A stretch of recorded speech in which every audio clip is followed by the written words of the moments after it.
다시 좀 민주당 얘기로 넘어가 보겠습니다. 물론 지금은 이제 새미래민주당 소속이십니다만 민주당 대선 경선은 지난 대선 때 이낙연 총리님과 이제 되게 두 후보 간에 누가 될지 조금 이제 박빙이었던 것과 달리 지금은 거의 뭐 어대명을 넘어서 당내 경선에서 90% 득표를 넘을 수 있다 이런 얘기까지 좀 나오고 있습니다. 근데 이재명 대표 같은 경우도 뭐 사실상 이제 본인의 본선행은 확정된 것 같고 공약 발표를 계속 하고 있는데요.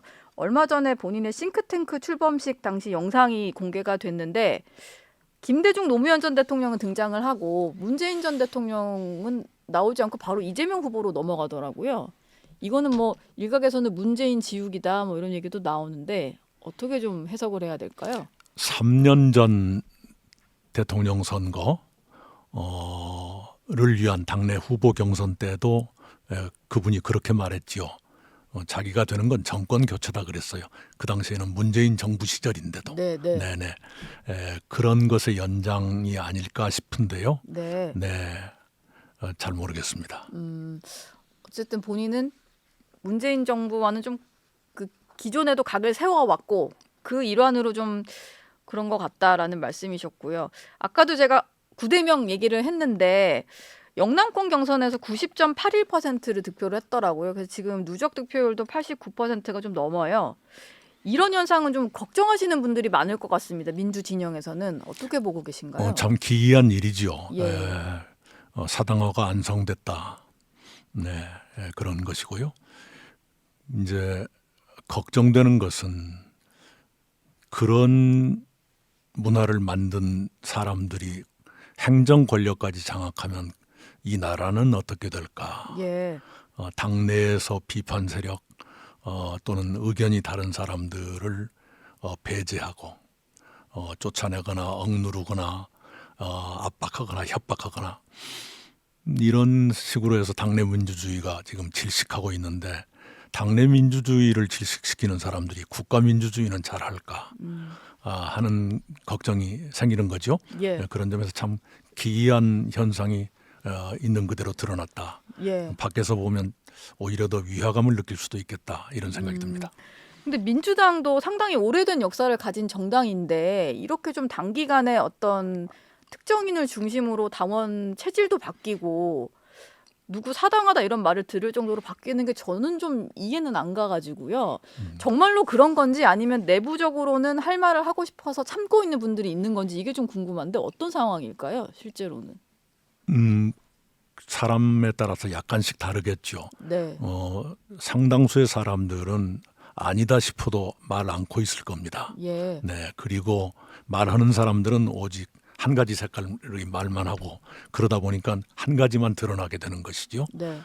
이게 정상적인 상황은 아니죠. 대단히 병적인 현상이다 이렇게 생각합니다. 예.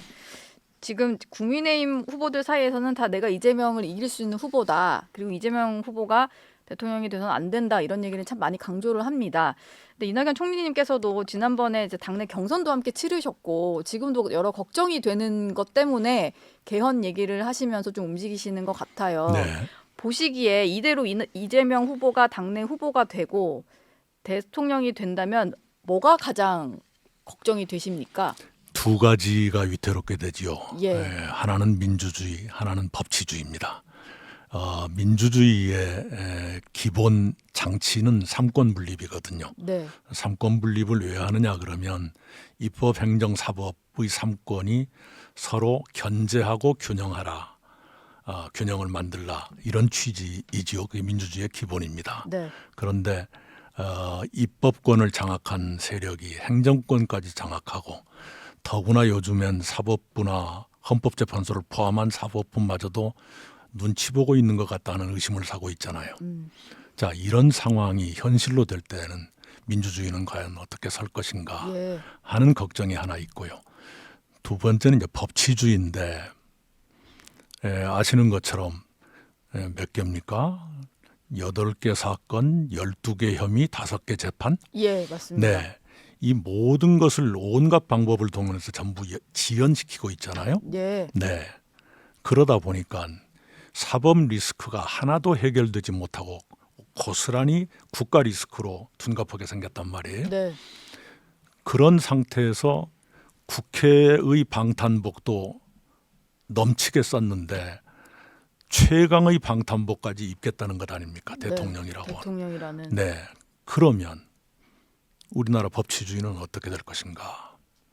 재판 지연이나 회유나 이런 것뿐만 아니라 다른 많은 것이 나타날 수가 있지요. 예. 네. 셀프 사면이냐? 네. 안 그러면 그동안에 민주당에서 말했던 것처럼 그 혐의가 걸린 것은 법에서 그냥 죄를 빼버리는 그런 입법을 할 것이냐. 법을 개정해서 소급 적용을 시켜버리는. 소급 적용도 하자. 네. 네, 헌법에 나와 있는 것도 정반대의 법을 만든다. 헌법재판관 임기가 6년인데 임기 연장법을 만든다. 네. 이런 식의 일들이 이미 국회에서 시도됐거나 거론됐거나 실행됐거나 이랬는데 네. 그동안에는 이렇게 행정권은 딴 쪽에서 갖고 있었기 때문에 거부권을 쓰기도 했었어요. 네. 네, 거부권 중에서도 무리한 거부권도 물론 있었습니다만. 예. 근데 이제는 똑같은 사람들이 양쪽을 다 장악하면 거부권도 안 쓰고 그런 입법이 그대로 통과될 가능성도 있잖아요. 그러네요. 네. 네, 그래서 굉장히 법치주의가 위기에 섰다. 또 민주주의도 위태롭게 됐다. 이 말씀을 드립니다. 두 가지 위기를 말씀해 주셨습니다. 벌써 시간이 가서 마지막 질문 드려야 될 것 같은데 26일에 민주당의 호남 경선이 예정이 되어 있습니다. 뭐 흔히들 국민의힘은 영남, 특히 대구, 경북 지역이고 민주당에서는 호남 지역이 갖는 의미가 상당하잖아요. 근데 이 후보가 여기서 어느 정도 득표율을 올릴지가 좀 관심이고요. 근데 앞서 재보선에서는 담양군수 선거에서 조국혁신당에게 좀 민주당 후보가 패한 적이 있기 때문에 어떻게 나올지 좀 궁금한데 총리님께 좀 여쭤보겠습니다. 사실 이재명 대표가 호남에서는 다른 뭐 민주당의 역대 정치인들보다는 인기가 없는 게 사실이잖아요. 근데 민주당에서의 어떤 지지가 왜 이렇게 중요한 걸까요? 민주당 후보가 되려면. 호남의 몰표 현상 때문에 예. 늘 호남의 표를 받고자 했지요. 그런데 최근에 호남 지방의 여론조사를 보면 대체로 30% 안팎이 이재명 대표에 대해서 의문을 갖는 네. 대안이 필요하다고 생각하는 것으로 나타나고 있어요. 예. 네, 그것은 민주당 쪽 후보로서는 이례적인 일입니다. 네, 요즘도 간간히 광주 지인들과 통화를 하는데 많이 예전과는 분위기가 다르다는 얘기를 많이 네. 해주고 계세요. 예. 네네. 걱정을 좀 하시는 걸까요? 호남 분들은 이재명 대표가 보여준 그동안의 어떤 말이나 행동 이런 것들 때문에. 네네. 이건 아닌데 싶은 것이 있겠지요. 예. 네, 더구나 그동안에는 윤석열 정부 미워서 잘 싸울 사람이 필요하다고 했지만 이제 윤석열 씨가 퇴장한 다음에 네. 그렇다면 이분을 우리가 새로운 현실로 받아들여야 되는가에 대해서 고민하고 있다. 이렇게 보겠죠. 알겠습니다. 지금까지 이낙연 전 총리와 얘기 나눴습니다. 대선 진행되고 혹시 결단이 서시면 다시 한번 모셔보도록 하겠습니다. 네. 오늘 말씀 고맙습니다. 감사합니다.